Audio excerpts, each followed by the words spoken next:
안녕하세요. 오늘 발표를 하게 된 신정규입니다. 와. 네, 오늘 발표를 하게 될 내용은 제가 처음 파이콘에서 발표를 했던 4년 전 내용과 제목이 거의 같습니다. 제목은 머신러닝 및 데이터 과학 연구자를 위한 파이썬 기반 컨테이너 분산 처리 플랫폼 설계 및 개발인데요. 4년 전과 마찬가지로 여기 역시 삽질기라고 들어갑니다. 그래서 오늘 소개해드릴 내용은 2015년도에 이런 걸 만들어봐야지 했던 애들이 도대체 그래서 그 사이에 어떤 고생을 했었나, 무엇을 만들었었나, 어떤 일들을 해결했어야 됐느냐에 대해서 리뷰를 쭉 할 거예요. 사실은 이걸 테마를 하나씩 잡고서 발표 자료를 자세히 만들려고 했었는데 만들다 보니까 너무 슬프더라고요. 이제 뒤에 내용을 보시면 아, 저래서 슬펐겠구나 라고 생각하실 수 있을 겁니다. 그래서 슬픈 내용들은 빼고 비교적 가볍게 가지만 여러분들이 왜 슬펐는지 알기 위해서 참조할 수 있는 리파지토리들을 같이 제공해 드리는 식으로 가려고 합니다. 그래서 그동안의 소회도 같이 다룰 예정이에요. 저희 입장에서는 4년 만에 일종의 하나의 챕터를 끝내는 느낌인데요. 그러니까 이 챕터의 시작을 하기 위해서 1챕터의 마무리를 짓는 그런 느낌으로 발표를 준비를 했습니다. 요새 유행은 챕터가 아니라 페이지니까 페이지 1이 이제 끝났다고 합시다. 4년 전에 무슨 일이 있었냐면 이제 저랑 제 학부 동기랑 오픈소스 하면서 만난 다른 동료들이랑 3명이서 발표를 했어요. 그래서 연구자 및 교육자를 위한 계산 및 분석 플랫폼 설계라는 거를 2015년 4월부터 열심히 프로토타이핑을 해서 2015년 8월에 이제 야 파이콘이라는 데가 있다더라, 발표를 하러 가보자 해서 당시에 이제 프로토타입을 가지고 발표 제안서를 내고 발표를 했습니다. 당시 발표 자료는 여기 올라와 있습니다. 거기 있는 내용 중에 3번째 페이지가 이런 내용인데 3명 다 이제 학교에서 석사 박사를 하고 마친 사람들이었다 보니까 학계가 변하는 속도가 사회나 기술이 변하는 속도를 전혀 따라가지 못한다는 느낌을 받았어요. 그래서 학계는 도제 시스템으로 돌아가고 기술 시스템은 아직 20세기에 있는 것 같은데 기술 그 자체는 21세기의 속도로 가고 있다. 이렇게 가다가는 결국 인간은 노예가 되지 않겠는가? 기계의 노예가 되기 전에 기계의 속도를 인간이 따라잡을 수 있는 보조 장치를 만들어 보자. 이런 느낌으로 인간이 관여하는 분야의 발전 속도가 다른 것에 비해서 느려지기 때문에 그 속도를 좀 올려보자라는 생각을 해서 뭔가 사람이 하는 일들을 자동화하는, 연구에 관한 일들을 자동화하는 걸 만들자라고 했습니다. 그래서 뭔가 훈민정음 한글 창제하는 마음으로 열심히 했죠.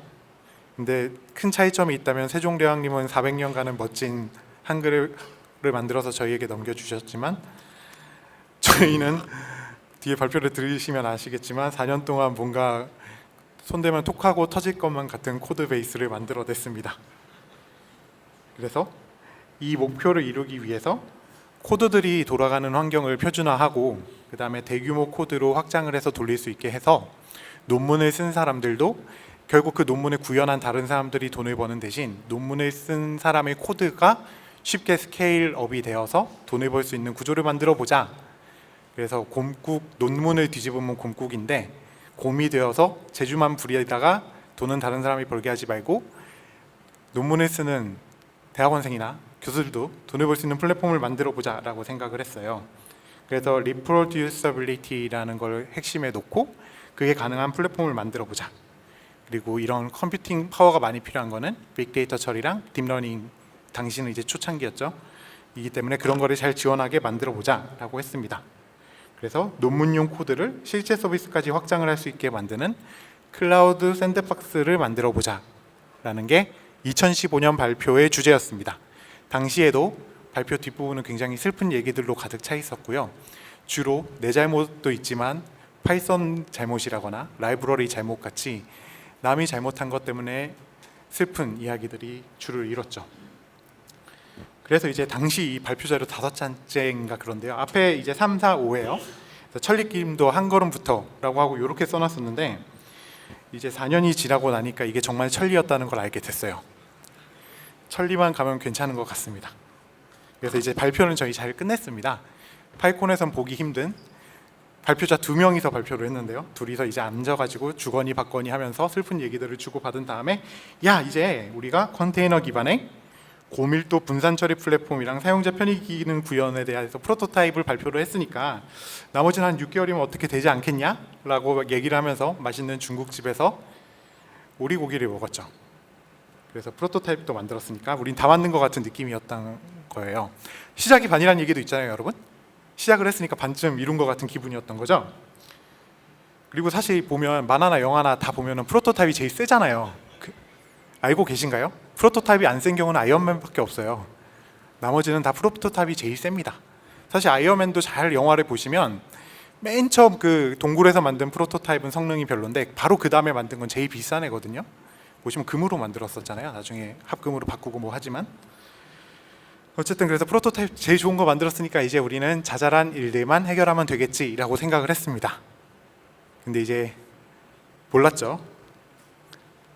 스냅을 하고 나니까 어느새 시간이 흘렀어요. 그래서 4년 후가 되었습니다. 네. 그래서 이제 오늘 얘기거리에 대해서 얘기를 할 텐데 권불 10주 이게 다 사자성어입니다.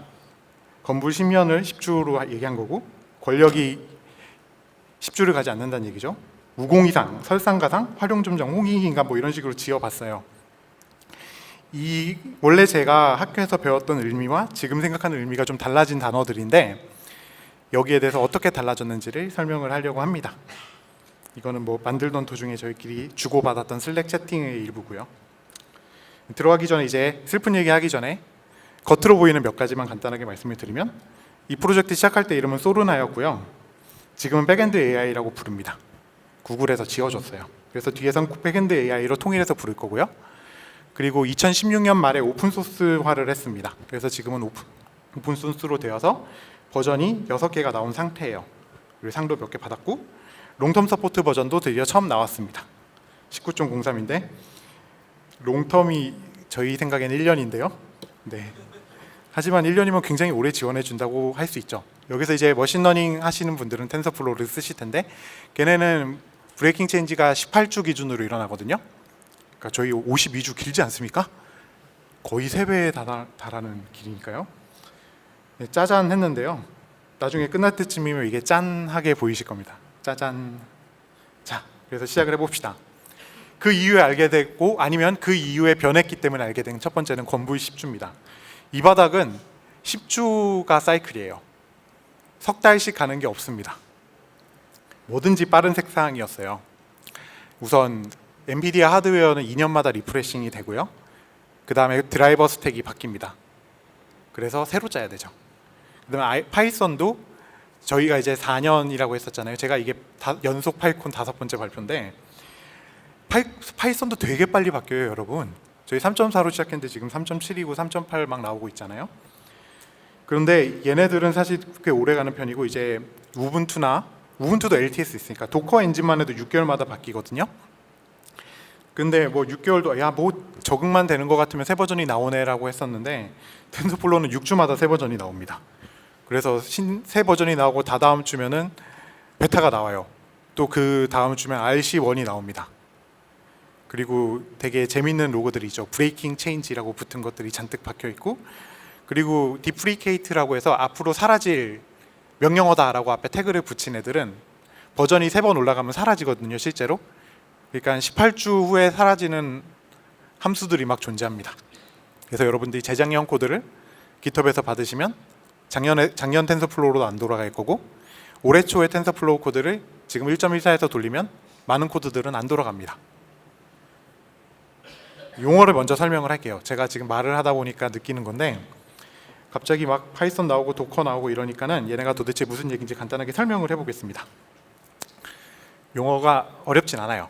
자, 첫 번째로 배워야 될 건 베어입니다. 곰이죠.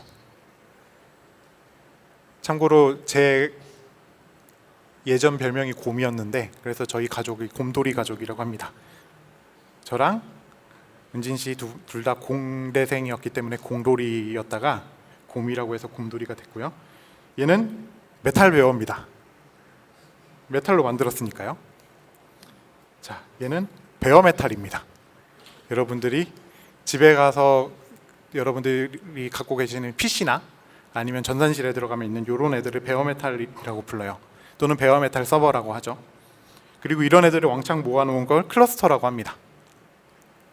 하지만은 아니지. 저는 물리학과 출신이기 때문에 추상화를 되게 좋아해요.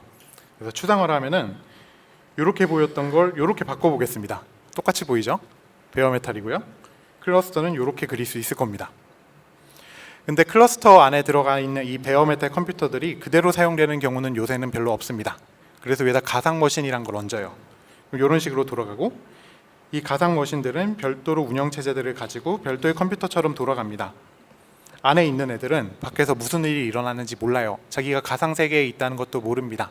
완벽하게 격리된 환경을 제공을 하고 있고, 최근 10년 동안 하드웨어 레벨에서도 이런 가상 환경을 많이 지원을 해주고 있기 때문에 그런 가상 머신의 속도도 굉장히 빨라진 상태죠.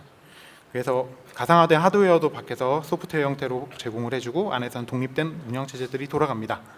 그러니까 베어 메탈에 어떤 운영체제가 깔려 있는지에 상관없이 어떤 VM은 우분투로 돌아갈 수도 있고, 어떤 VM은 FreeBSD로 돌아갈 수도 있죠. 대신 속도는 당연히 좀 느리겠습니다.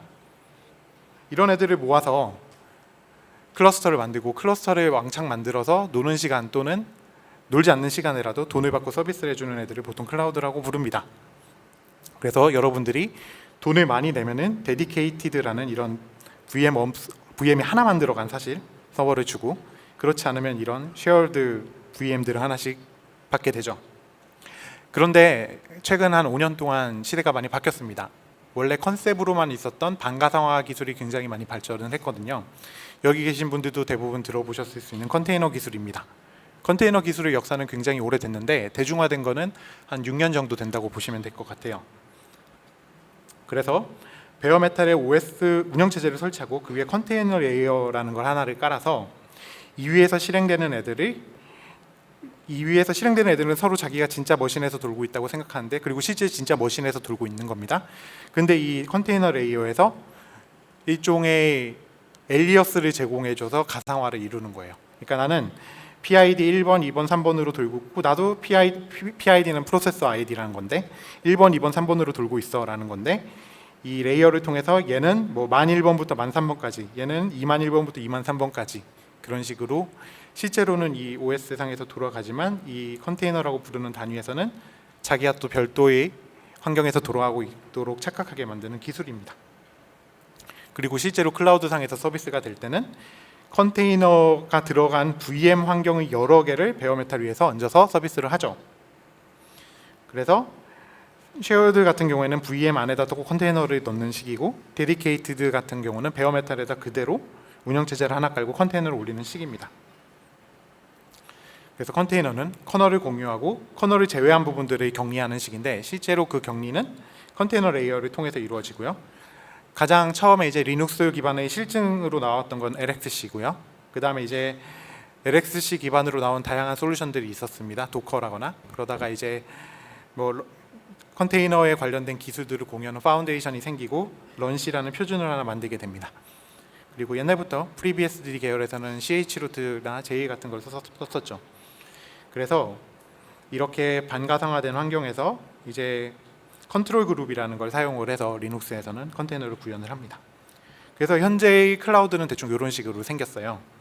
클라우드 위에 베어 메탈들이 잔뜩 들어있고, 베어 메탈 위에 보통 VM이 들어있어서 이 VM을 그대로 제공을 해주는 경우들이라거나요.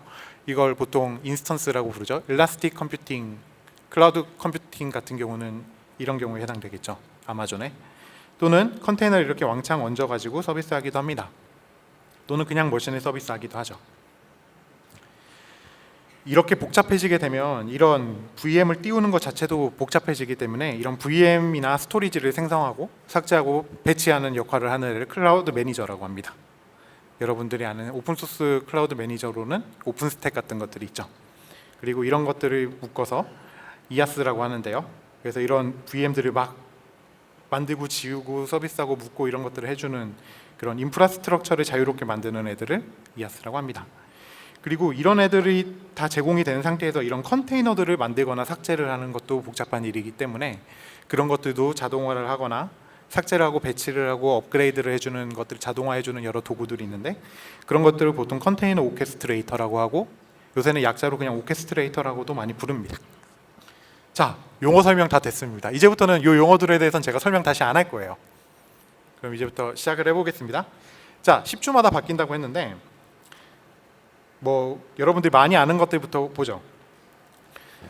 2019년도는 아마 루틀리스 컨테이너가 대세가 될 걸로 보입니다. 기존엔 도커를 대부분 쓰고 있는데 도커 기술이 가장 갖는 큰 문제점은 루트 권한을 요구한다는 거였어요. 지금은 19.03부터는 좀 아니지만 그렇기 때문에 루트 권한을 요구하기 때문에 그 루트 권한을 악용해서 온갖 종류의 해킹이 가능했습니다.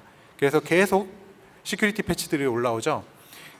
그 컨테이너를 띄우는 애가 루트라서 가능한 몇 가지 트릭들이 있는데 제가 그것까지 소개해드리는 건 아닌 것 같고 어쨌든 맘만 먹으면 서버를 죽이는 게 그렇게 어렵진 않습니다. 사실 막 생각만으로 해보면 진짜로 돼요.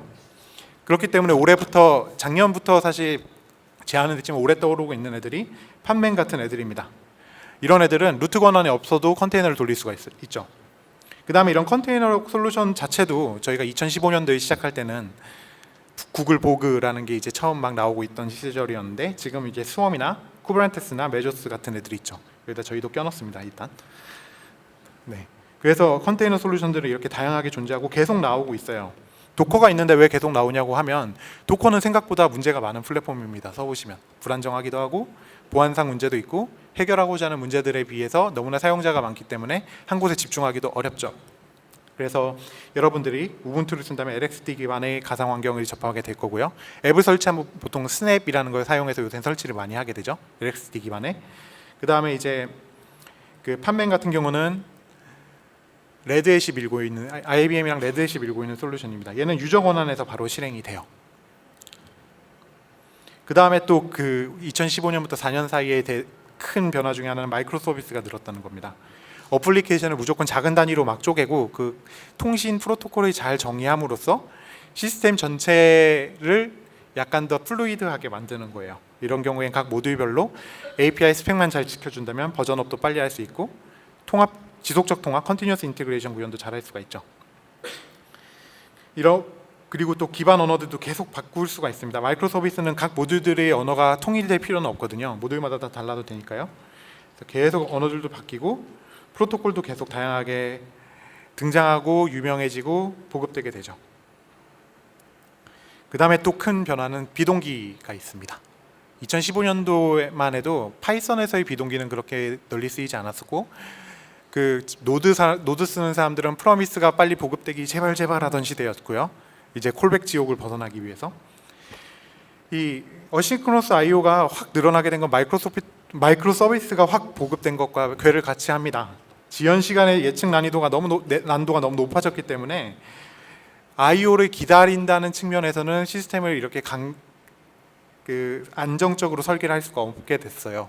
그래서 굉장히 많은 비동기 I/O 기반의 서비스들이 늘어나게 되고 언어 레벨에서도 지원을 합니다. 여러분들이 아는 대부분의 언어들은 비동기 I/O를 지원을 해요. 그리고 그렇지 않은 것들은 라이브러리들 형태로 지원을 하고 있죠. 자, 이제부터 그러면 고생 얘기를 해봅시다. 저희가 미리 알았으면 이거 안 하고 딴 걸 했을 것 같습니다. 몰랐기 때문에 이 일을 시작을 했는데요. 2015년도 슬라이드 그림을 하나 가져와 볼게요. 자, 설계를 했어요. 와, 이것만 있으면 만들 수 있을 것 같았습니다. 그래서 인터페이스는 뭐 장고에 폴리머 붙이고 일렉트론 위에 얹고 뭐 파이썬 3.4 얹고 아래는 아마존 쓰면 되지 않겠느냐 했죠. 기본 설계를 했습니다. 기본 설계부터 조금씩 복잡해지기 시작했는데 뭐 매니저란 애가 전체를 관리하게 되고 그 에이전트라고 해서 VM이나 아니면 어떤 베어메탈에 설치된 그 컴퓨터를 관리하는 애들을 이 매니저가 관리를 하게 되고요. 그 다음에 그 에이전트들은 자기가 또 관리하는 다양한 종류의 워크로드들이 있겠죠. 파이썬도 있고 뭐 텐서플로우도 있고 뭐 여러 가지가 있을 겁니다. 그래서 우리 클라이언트들은 매니저한테 뭔가 리퀘스트를 보내면 나 요거 하고 싶어 그러면 매니저가 잡을 분배를 해주는 거죠. 그리고 설치된 곳들이 너무나 차이가 많이 날 수가 있기 때문에 예를 들면 구글 클라우드에 설치된 거 하나 뭐 아마존 웹 서비스에 설치된 거 하나 내 집에 설치된 거 하나 이런 식으로 그런 것들 나누기 위한 스케일링 그룹이라는 개념이 들어갔습니다. 그 다음에 이걸 좀 복잡하게 설계를 하기 시작하면 이제 이런 걸 해야 되겠다고 롤을 나눴죠. 2016년만 돼도 이런 것들을 이제 구현하기 시작했습니다. 그래서 클라이언트들은 해보니까 저희는 파이썬만 지원하면 될 줄 알았는데 자바스크립트가 의외로가 아니지 사용자가 엄청나게 많았어요. 그래서 클라이언트를 자바스크립트로 만들고 그러고 나니까 또 인텔리제이 쓰는 사람들이 야 파이참 인텔리제이 지원해야지 왜 파이썬 기반인데 왜 파이참을 지원 안 해? 라고 하는데 파이참은 여러분 자바로 짜져 있습니다. 어쩌라는 거지? 라고 생각을 하다가 결국 자바 SDK도 만들게 되고 뭐 그런 거죠. 다 그런 식으로 SDK를 막 만들고 이제 GraphQL이나 REST API로 통신을 하게 만들고요. 이 매니저란에는 사용자 관리도 해야 되고 통계 관리도 해야 되고 업그레이드 관리도 해야 되니까 여러 종류의 데이터베이스나 키밸류 스토리지를 사용을 하고요. 그리고 이 에이전트와는 제로MQ로 통신을 해서 얘네들한테 명령을 내리면 얘가 알아서 뭐 잘 보안 처리도 하고 컨테이너별로 자원도 제약해주고 그 다음에 어떤 애가 스토리지가 필요하다라고 하면 그 스토리지를 동적으로 붙여주는 역할도 하고 이 스토리지는 인터페이스를 만들어서 인터페이스를 지원하는 다양한 프로토콜을 지원하는 아답터를 만드는 식으로 대응을 했습니다. 예를 들면 삼바도 있을 수 있고 NFS도 있을 수 있고 S3FS도 있을 수 있으니까요. 뭐가 들어올지 모르는 거죠. 사실 저희가 처음 개발할 때 아마존 웹 서비스 위에만 올릴 때만 해도 이런 고민을 안 해도 돼요. 스택이 정해져 있고 우리가 정하면 되니까요. 근데 이 모든 고민은 오픈소스를 하기 시작하면서 생기게 됐습니다. 어디에 깔릴지 모르는 거예요. 저희는 기본적으로 사람들이 우분투만 쓸 거라고 생각했는데 되게 많은 사람들은 CentOS를 쓰고 있었어요. 그런 것처럼 어쨌든 이제 여기까지 설계를 하고 2016년도니까 자 이걸 만들면 되겠지 하고 막 신이 났어요. 예, 이제 만들면 되겠다 하고 그리고 이제부터 여기에 산이 쌓일 텐데요. 일거리산이라고 제가 이름을 붙였습니다. 자, 2015년도에 저희가 만들기 시작했다고 말씀드렸잖아요. 2015년 8월만 해도 저희가 딥러닝에 관심이 있었지만 당연히 카페를 지원하는 걸 생각을 했습니다. 제 코드들도 다 카페로 짜져 있었고요. 근데 2015년 머신러닝을 하려면 카페랑 피아노를 지원해주면 되지. 그리고 속도가 필요하니까 야 줄리아 이전에 0.4 나왔던데 이것도 돌려주자. 그리고 매틀랩 사용자들은 야 매틀랩 비싸니까 옥타브로 돌려주고 에이전트 베이스드 기반의 이제 뉴럴 시뮬레이션 하는 사람들을 위해서 리패스트 돌려주고 그 다음에 바이올로지컬 뉴런 모델링 하는 사람들을 위해서 뉴런도 돌려주고 이것만 되면 되는 거다. 자, 이 정도면 이제 딥러닝 시대에 대한 준비는 완벽해 뭐 그렇게 생각을 했어요. 근데 이게 8월이라고 말씀을 드렸잖아요. 12월이 됐더니 텐서플로우가 나왔어요. 근데 텐서플로우가 나올 때 한 번에 짜잔 하고 잘 나왔으면 모르는데 GPU 가속이 지원된다고 하고 열어봤더니 CPU만 지원되는데 나중에 GPU 지원이 하나씩 추가가 되면서 원 GPU, 멀티 GPU, 멀티노드 이런 식으로 계속 뭔가 추가가 되는 거예요. 근데 문제는 이 구현체가 버전마다 다 다릅니다. 그래가지고 저희는 처음에는 텐서플로우를 매번 포크해서 패치를 했어요. 저희가 원하는 방식으로 돌아가게 만들게 하려고. 근데 이것도 사람 할 짓이 아닌 게 빌드 체인이 맨날 바뀌는 겁니다. 어쨌든 GPU 지원을 추가하려고 이제 엔비디아 GPU를 컨테이너에 붙이는 것부터 시작했는데 그래서 엔비디아 도커라는 엔비디아에서 만든 툴을 사용을 하게 됐죠. 저희가 엔비디아 도커를 하다 보면 이게 어떤 일이 생기냐면 그 블리딩 엣지라고 해가지고 가면 안 되는 곳들이 있거든요. 저희가 항상 블리딩 엣지에서 뭔가 하다 보니까 엔비디아 도커도 커미터가 되고 아까 어싱크로너스 IO, 비동기 IO라고 했잖아요. AIO 도커는 저희가 메인테이너가 돼버렸어요. 하다 보니까 그런 식으로 되는 거예요. 게다가 이 텐서플로우는 아까 버전 저희가 수동으로 패치하다고 말씀을 드렸는데 하이 호환성을 별로 생각을 안 합니다. 너무나 빨리 생태계가 변하고 있기 때문에 1.3에서 1.4 올라갈 때는 호환성 깨지고 1.9에서 올라갈 때도 깨지고 1.12에서 올라갈 때도 깨지고 이 하위 호환성이 바뀐다는 게 단순히 사용자 코드가 바뀌는 것만 의미하는 게 아니라 빌드 체인이 계속 바뀌어요. 그리고 엔비디아 도커도 계속 바뀝니다. 왜냐하면 도커도 계속 바뀌거든요.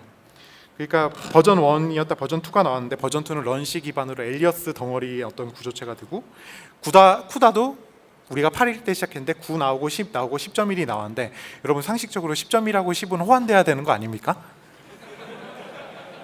더 웃긴 거는 뭐냐면 여러분 쿠다 10.1이랑 쿠다 10.1 업데이트 1이랑 호환성이 깨집니다. 근데 또 도커 19.03은 버전 2 기능을 안고 와가지고 엔비디아 도커 없이도 이제 엔비디아를 잘 지원을 해요. 근데 문제는 도커를 하위 호환을 해줘야 되니까 저희는 엔비디아 도커 2도 그대로 또 지원을 해야 되는 상황이 되는 거죠. 그런데 이제 파이토치도 나오더라고요. 2017년 1월에 나왔는데 토치는 망할 줄 알았는데 파이토치가 되니까 사람들이 엄청나게 좋아하는 거예요. 얘는 다행히 처음에는 GPU를 지원 잘 안 했어요. 근데 얘네는 더 골치가 아픈 점이 있었는데 모든 명령어 줄이 GPU에서 많이 연산이 됐다고 하더라도 그 GPU에서 나온 결과를 CPU 쪽을 통해서 메모리로 다시 한번 복사를 합니다. 그래서 여러분들이 프로그래밍 할 땐 되게 편하잖아요. 프린트로 찍어볼 수 있으니까. 그런데 구현하는 입장에서는 그렇기 때문에 사람들이 파이썬 패키지랑 파이토치 패키지를 막 섞어서 써요. 텐서플로우는 그런 게 좀 적었거든요. 왜냐하면 호환이 잘 안 되니까요. 그래서 이걸 다 지원하는 게 굉장히 큰 문제가 됐습니다. 여긴 오늘 생략하겠지만 예를 들면 CPU가 되게 많은 머신에서 예를 들어 CPU가 52개 박힌 머신에서 우리가 4개만 할당을 하면은 도커한테는 4개를 할당을 했는데 안에서 사용하는 다른 라이브러리들은 밖에 있는 CPU 개수를 읽어가는 거예요. 52개로. 그러면은 야 나는 이거 2배로 스레드를 하면 되겠네. 그래서 4개 할당한 곳에 스레드를 104개를 띄우는 거죠. 그런 식의 문제들이 생기는 거죠. 그래서 결국 나중에 저희가 GLIBC도 오버로딩을 했는데요. 그래서 이제 그 다음에 파이토치도 크게 안 달라요. 버전마다 다 뭔가 다릅니다. 구현체가. 자, 여기까지는 이제 전초전이었고요. 저희가 4년 동안 뭐 했는지에 대한. 하지만 시간이 얼마 안 남았으니까 속도를 점점 내보겠습니다. 이제 병렬화 문제가 있습니다. 실제로 해보니까 GPU가 놀아요, 여러분. 내가 아무리 GPU 코딩을 잘한다고 해도 여러분들이 GPU를 50% 이상 쓰려면 여러분들은 꽤 공부를 많이 해야 됩니다. 헬로월드 찍으면 GPU 한 2%도 안 들어요. 여러분들 엠리스트나 뭐 간단한 CNN들로는 GPU 사용률을 10% 올리기도 힘듭니다. 모델 병렬화 하든 데이터 병렬화를 하든 해야 되는데 그 병렬화 지원도 당연히 툴마다 다르죠. 그리고 그 병렬화할 때 데이터 파이프라인도 이제 싱글 노드 싱글 GPU일 때는 그렇게 어렵지 않겠지만 싱글 노드의 멀티 GPU나 멀티 노드 멀티 GPU인 경우에는 텐서플로우가 자체적으로 지원해주는 데이터셋 등이 있기 때문에 그런 거에 맞춰가지고 뭔가 스토리지 쪽에서의 캐시 레이어를 새로 만들어준다거나 하는 대응을 해야 됩니다. 특히 저희가 만드는 오픈소스 솔루션 같은 경우에 어디 깔리지 알 수 없으니까요. 예를 들어 뭐 물리적으로 네트워크 레이턴시가 좀 큰 곳에 계산 노드가 여러 곳에 흩어져 있을 수도 있고 그런 경우들에 대한 대응을 해줘야겠죠. 또 여기는 또 너무 앞서가서 문제인데 다른 것들도 있죠. 연구 분야 사람들이 그렇게 라이브러리 바꾸는 거 잘 안 좋아합니다, 여러분. 뉴머릭 파이썬이 3로 넘어갈 때 걸린 시간을 생각해 보시면 되는데 아직 내추럴 랭귀지 프로세싱 쪽은 다 파이썬 2 기반으로 라이브러리들이에요. 그러니까 우리는 지금 파이썬 3로 계속 개발하고 있는데 파이썬 2 기반도 지원을 해야 되는 문제가 있고 심지어 텐서플로우 익스텐디드라고 텐서플로우의 파이프라인을 만들 때 쓰는 툴은 최근까지도 파이썬 2에서만 돌아갔어요. 그리고 백엔드의 구현체 이 자체도 파이썬 3.4로 시작했다가 파이썬 3.6이 요구되는데 이제 저희가 돌려주는 워크로드들이 아까 파이썬 2도 있고 파이썬 3도 있고 파이썬 없는 애들도 있잖아요. 그런 애들에 대해서 이제 파이썬 버전이 다 다른 문제들이 생겼습니다. 그래서 컨테이너 안에서 돌아가는 애의 뭐 통계를 뽑든 실행을 하든 이런 통신이 필요하게 되는데 그래서 컨테이너 안에서 뭐가 돌아가든 상관없이 어떻게 내외부 인터페이스를 만들어야 되는가가 되게 큰 저희의 해결 과제가 됐습니다. 그래서 처음엔 제로MQ 기반으로 만들자. 왜냐하면 제로MQ는 거의 모든 언어로 포팅이 되어 있기 때문에 선택을 했고요. 그래서 제로MQ로 만약 옥타브 컨테이너라고 그러면 옥타브로 제로MQ 리퀘스트를 받아줄 수 있는 구현체를 저희가 만들었어요. 하스켈은 하스켈로 만들고 그래서 지원 언어가 저희가 15개를 넘어가는 순간 이건 아니라는 생각이 들었습니다. 예를 들면 이거는 옥타브 임플리멘테이션의 일부고 얘는 하스켈 임플리멘테이션의 일부예요. 비슷해 보이시나요? 다른 툴이잖아요. 하다가 도저히 못하겠다는 걸 저희가 알게 됐습니다. 이건 아닌 것 같았어요. 그래서 커널 러너라는 걸 작년에 구현을 하게 되고 얘는 이제 파이썬 컨테이너를 밖에서 만들어서 컨테이너가 생성되는 시점에서 이미지 2개를 슈퍼포즈 하는 식으로 돌아가는 애예요. 그래서 컨테이너 운영체제 얘가 어퍼치 칠 애가 우분투인지 아니면은 센토스인지만 생각을 해주면 되는 식으로 구현을 했습니다. 문제는 이제 이렇게 하면 장점은 이제 백엔드 AI의 에이전트 자체는 파이썬 3.6으로 계속 가도 되고 안에서 뭐가 돌아가든 상관이 없는 거예요. 왜냐하면 항상 파이썬 구현체가 해당 컨테이너 안에 2개 이상 있게 되는 거니까요. 우리 거 하나 따로 있는 거죠. 실이 아니고. 네. 그래서 언어마다 이렇게 개별 구현하다가 뭐 주피터 기반은 주피터 기반의 커널 스펙만 구현하면 되는 식으로 바뀌었죠. 근데 이것조차도 배포할 때 자꾸 문제가 생기는 게 어퍼칠 이미지를 항상 다운로드를 시켜줘야 되는 거예요. 각 머신들에. 그런 걸 대체하기 위해서 그냥 인베디드 하는 식으로 통째로 압축을 해서 구현하는 식으로 구현을 했어야 됐습니다. 정확히는 업그레이드죠. 그래서 지금은 훨씬 더 간단하게 구현을 하게 됐고요. 제가 말이 빠르고 설명이 점점 없어지는 이유는 10분이 남았기 때문입니다. 네, 그래서 이런 곳에서 확인해 보실 수 있고요. 네, 하다 보니까 심장이 터질 것 같았지만 여러분 심장은 터지지 않습니다. 다 할 수 있습니다 하면. 그리고 마지막으로 눈 찍는 게 굉장히 어렵다는 것도 알게 됐고요. 제가 마이크로 서비스를 구축하기 위해서 사용한 API로는 GraphQL을 선택을 했고, 이제 그 GraphQL은 언어별로 지원을 해줘야 되니까 GraphQL 라이브러리들이 있으면 좋은데 그 라이브러리들이 보통 쓸데없는 기능이 굉장히 많고 비대하기 때문에 자체적으로 짰어야 됐습니다.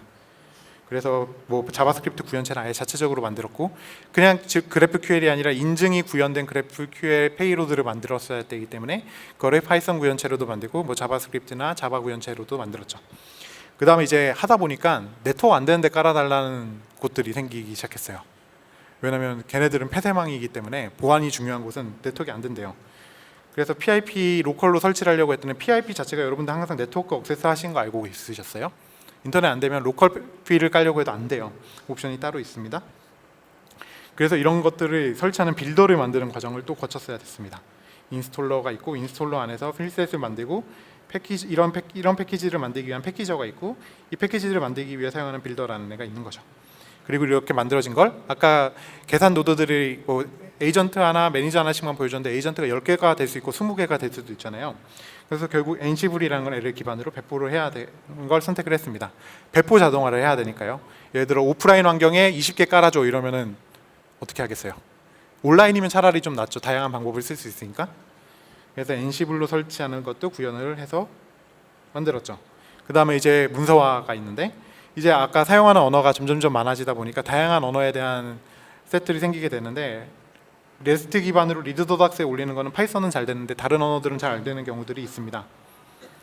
특히 저희가 자바스크립트랑 노드.js를 꽤 신경을 많이 쓰게 됐는데 이거는 모질라에서 그 컨트리뷰션을 하긴 했는데 업데이트가 하도 안 돼서 요새 건 잘 안 돌아가요.